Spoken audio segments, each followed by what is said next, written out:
अस्सलामुअलैकुम, I am Waqas Ahmad और उम्मीद है कि आप सब लोग खैरियत से होंगे। आज हमारा टॉपिक ऑफ डिस्कशन है लायोफिलाइजेशन।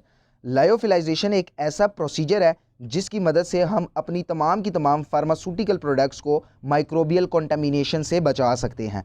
देखें, किसी भी फार्मास्यूटिकल प्रोडक्ट्स के अंदर माइक्रोबियल कंटामिनेशन क्यों होती है? उसकी दो वजूहात हैं। एक तो उसके अंदर मॉइस्चर हो, यानी पानी मौजूद हो, तो मॉइस्चर की वजह से माइक्रोबियल कंटामिनेशन हो जाएगी। दूसरा, अगर उसके अंदर कुछ ऐसी न्यूट्रिशनल मटेरियल पड़ी हुई है, यानी आपने अगर प्रिजर्वेटिंग एजेंट डाला हुआ है, बल्किंग एजेंट डाला हुआ है या इमल्सिफाइंग एजेंट डाला हुआ है, ऐसी कोई भी चीज़ डाली हुई है जिसकी वजह से माइक्रोब्स को वहाँ पे न्यूट्रिशन मिल सकती है, तो फ़ौरन वहाँ पर माइक्रोब्स की ग्रोथ होना स्टार्ट हो जाएगी।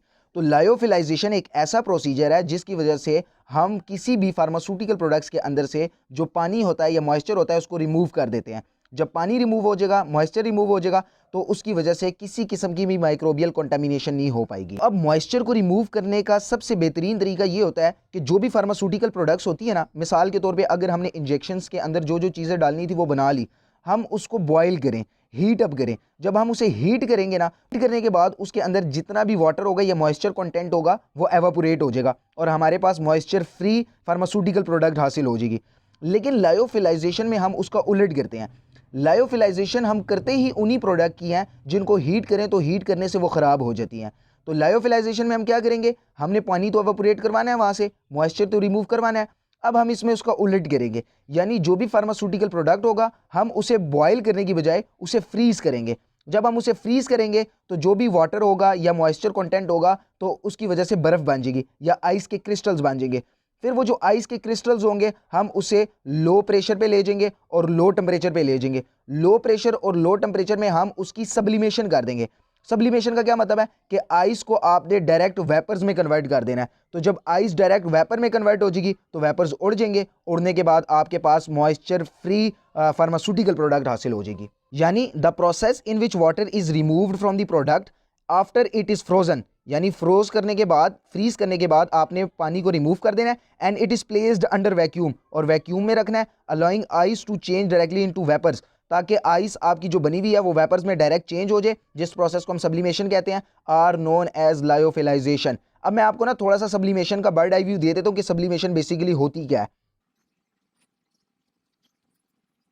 सब्लिमेशन का मोटा मोटा कंसेप्ट ये है, नॉर्मली हमें अगर किसी भी चीज़ के वेपर्स को एवापोरेट करवाना है, तो अगर वो सॉलिड है, मिसाल के तौर पे बर्फ़ है, तो बर्फ़ को हम थोड़ी सी हीट करेंगे वो लिक्विड बनेगी और फिर लिक्विड को हीट करेंगे तो वो वेपर्स बन जाएगी। लेकिन सब्लिमेशन में ना हम एक स्टेप खा जाते हैं लिक्विड वाला, सॉलिड डायरेक्ट वेपर्स में कन्वर्ट हो जाता है, यानी आपके पास लिक्विड नहीं बनती है, सॉलिड डायरेक्ट कैसे वेपर्स में कन्वर्ट हो जाता है। उसके लिए आपको लो टेम्परेचर और लो प्रेशर वाली कंडीशंस देनी पड़ती है, जिसकी वजह से सॉलिड डायरेक्ट वेपर्स में कन्वर्ट हो जाते हैं। और लायोफिलाइजेशन में भी हम सेम यही टेक्निक इस्तेमाल करते हैं कि सॉलिड को डायरेक्ट वेपर्स में कन्वर्ट कर देते हैं, क्योंकि हम लिक्विड नहीं बनाना चाहते। लिक्विड बनेगा तो दोबारा मॉइस्चर आ जाएगा, दोबारा मॉइस्चर आ जाएगा तो दोबारा माइक्रोबियल कंटामिनेशन के चांसेस होंगे, और हम हीट करके तो वैसे भी लिक्विड को वेपर्स नहीं बना सकते, क्योंकि हम लायोफिलाइजेशन करते ही उन्हीं लिक्विड्स की हैं जो हीट लेबाइल होती हैं, यानी हीट से वो खराब हो जाती हैं। तो स्टेप्स भी बिल्कुल इसी तरह ही हैं कि steps involve in lyophilisation. Lyophilisation में कौन से स्टेप्स होंगे? जो भी आपके पास फार्मास्यूटिकल प्रोडक्ट्स होगी, सबसे पहले आपने उसे फ्रीज करना है। जैसे ही फ्रीज होगा तो वाटर के क्रिस्टल्स बन जाएंगे। उसके बाद आपने उसकी सब्लिमेशन करनी है, यानी आपके पास जो भी वाटर के क्रिस्टल आइस बनी हुई है उसको डायरेक्ट वेपर्स में कन्वर्ट करना है। जब वो वेपर्स में कन्वर्ट हो जाएगा उसके बाद इसको ड्राई करना है। अब जब ये ड्राई होती है ना, या तो ये पाउडर बन जाती है, जैसे आपके पास ये इंजेक्शन नजर आ रहा है, जो भी हमारे पास वाटर फॉर इंजेक्शन होते हैं ना, जैसे एंटीबायोटिक के इंजेक्शन हो गए हैं, उनको हम ना पाउडर्स की फॉर्म में बना लेते हैं ताकि उनमें किसी किस्म की माइक्रोबियल कॉन्टेमिनेशन वगैरह ना हो। तो वो जो सब्लिमेशन की होती है आपने प्रोडक्ट की, उसको ड्राई कर देते हैं। ड्राई करने के बाद उसकी हम पैकेजिंग कर देंगे, अपने डब्बे वगैरह के अंदर बंद कर देंगे जिसके अंदर उससे ट्रांसपोर्ट होना है। नेक्स्ट इसकी हिस्ट्री है।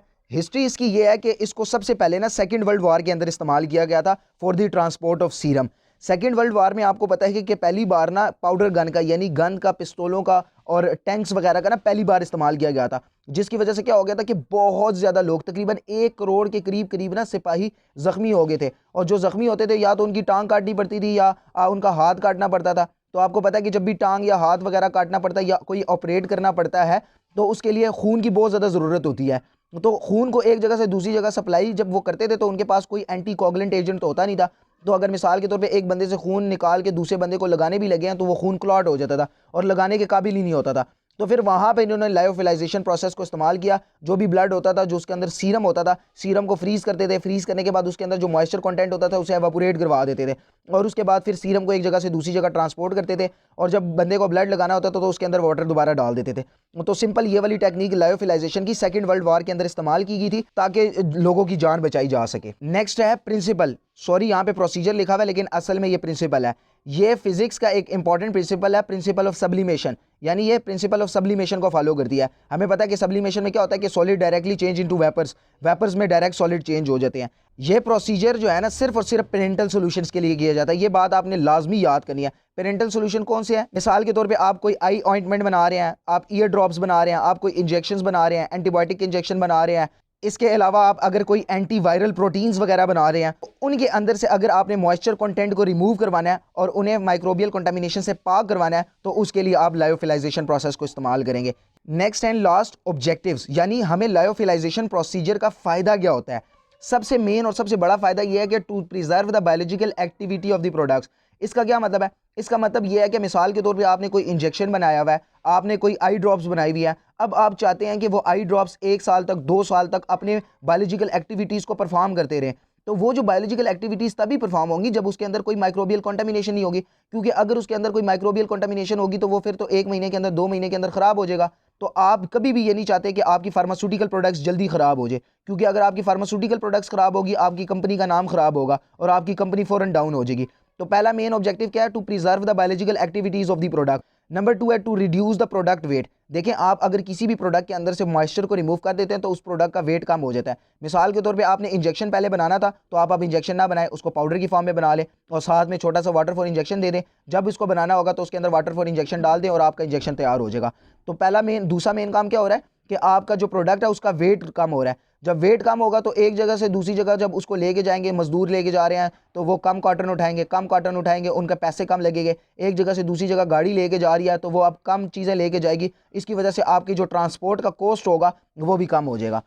नंबर 3 है to eliminate the need of refrigerator use. बहुत सारे प्रोडक्ट ऐसे होते थे जिसमें हमें रेफ्रिजरेटर की ज़रूरत पड़ती है ताकि हम उसको माइक्रोबियल कंटामिनेशन से पाक कर सकें। अब आपने चूंकि मॉइस्चर को ही रिमूव कर दिया तो उसके अंदर किसी किस्म की माइक्रोबियल कंटामिनेशन की ग्रोथ हो ही नहीं सकती है, तो आपको रेफ्रिजरेटर इस्तेमाल करने की भी ज़रूरत नहीं पड़ेगी।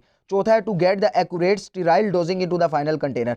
अब इसकी वजह से क्या होगा कि एक्यूरेट और स्टीराइल डोज जो है ना फाइनल कंटेनर के अंदर पहुंचेगी। इंजेक्शन भी फाइनल कंटेनर के अंदर स्टीराइल पहुंचेगा, आई ऑइंटमेंट भी स्टीराइल पहुंचेगी, एंटीवायरल प्रोटीन बनाई हुई है तो वो भी स्टीराइल पहुंचेगी, जिसकी वजह से आपका कोई भी जो नेक्स्ट यूज़र है वो इसको इस्तेमाल करेगा तो आंखें बंद करके इसको इस्तेमाल कर सकता है और किसी किस्म की बीमारी उसको नहीं होगी। तो ये सारा का सारा हमारे पास लायोफिलाइजेशन से रिलेटेड था। उम्मीद है कि आपको वीडियो पसंद आई होगी। पसंद आई है तो लाइक करें, कमेंट्स करें। ओके, अल्लाह हाफिज़।